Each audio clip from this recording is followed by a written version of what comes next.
In our gospel reading this morning, there is so much going on. I don't know whether it's the same for Vera, my wife, as it is for me, but today is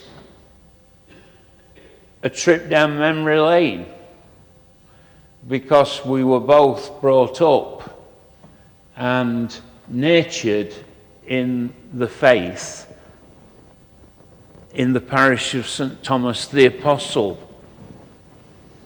In those days, we kept the feast of St. Thomas on the 21st of December. And those who know best in the church said that the calendar needed changing. They said that if you celebrated the feast of St. Thomas the Apostle so close to Christmas, not many people would come. And so they changed it to July the 3rd. Well, they got it wrong, didn't they? Because still not many come. And I don't mean those who've got COVID. That's legitimate. In fact, it's more than legitimate. It's the least that you would expect of people.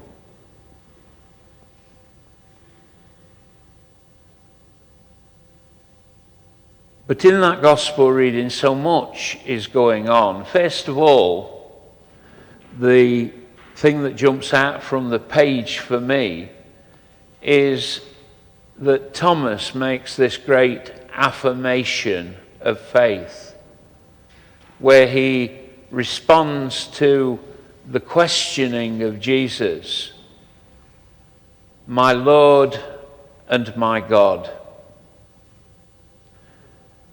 When we come into the presence of Jesus, is that how we greet Jesus? Is it? In a few minutes, as our liturgy progresses, we will come face to face with Jesus. Jesus will be offered to us in our hand that we might take him into ourselves afresh this day.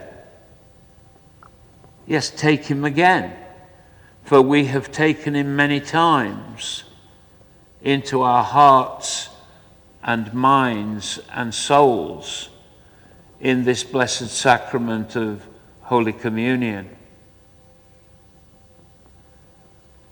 There is something to be said that when we look into one another's eyes, then we are looking into the eyes of Jesus as well. Because we are called to be Jesus for one another. But more importantly, we are called to be Jesus for those who never set foot into the life of the church, those who never share with the church in this blessed sacrament. My Lord and my God. We give Jesus his rightful place. And it seems to me that that is the place to start with the gospel reading, not to concentrate on the doubts. We've got this statement of who Thomas is, one of the 12 called Didymus, or the twin. We're not told anything about the other part of the deal. We're not told anything about the other twin. But I guess for Thomas, that was a real strength. But it was also something to fight for. All siblings seem to fight to get their own way at times. And that would be just as true of Thomas and his twin brother or sister. They'd want to get their own way. Who doesn't? But true community is built when we surrender to the other, when we are prepared to put our thoughts and beliefs to one side and to listen to what the other person has got to say. When I was in my teens, we had a parish priest who tried to teach us that we shouldn't label Thomas as doubting Thomas, but rather we should acknowledge him to questioning Thomas. Thomas, who was ready and open and prepared to ask the question. Have you ever been in a situation where you've wanted to ask a question and have never dared to do so because you feel that if you ask this question, you'll be made to look the fool? I know I have. I'm not bothered about it now, but I used to be. And very often I'd keep the question to myself rather than asking. I suppose it's much easier today, because what do you do if you've got a question? Well, you Google it. And I guess Thomas would have been one of those people that if the internet had been about, he would have Googled it to see what Google had got to say. What do we say? Do we ask questions? So often it is better to ask a simple, straightforward question than to live in that place of not knowing. I had a very elderly lady, Vera knows her very well, a lady by the name of Marjorie Greenwood. You're not likely to meet Marjorie, she's 107 now. And on her 102nd birthday, she asked me a question about the sacrament. And she said, you know, I've been wanting to ask that question for the last 80 years. But you're the first minister that I've dared to ask the question.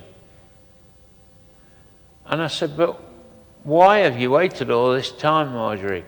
To find the right person, she said. She said, I know that you'll take me seriously and you won't laugh at me. I said, no, but I'll probably laugh with you. And she said, yes, I know you will. I said, and the thing that I want to laugh at already, even before knowing the question, is the fact that you think I'll know the question. Because I haven't got all the answers, but I know a man that has. A man that's been about far longer than Google.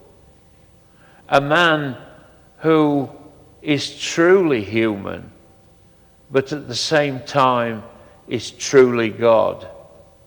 And that man they call Jesus. So we approach the throne of grace with openness. It's so healthy to ask questions. It's so healthy to admit that we don't know, that we are not the fount of all knowledge. For in admitting our doubts, our questions, there's the chance that we will grow deeper in the faith. We will never grow in the faith by keeping things bottled up inside us.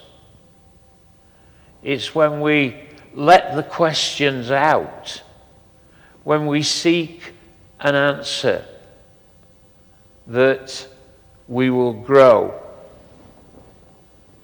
One of the things that I've learned in marriage and in family life is that so often it's the grandchildren and now the great-grandchildren that so often answer the question.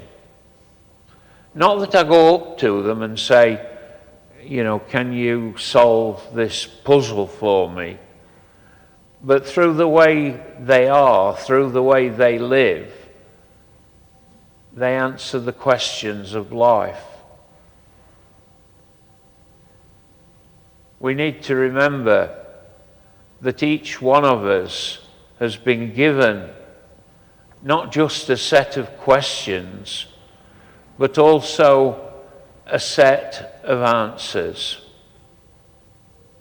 And as we grow through that questioning, as we hear the answer to our concerns, then we will indeed grow closer to Jesus and closer to the heart of our faith.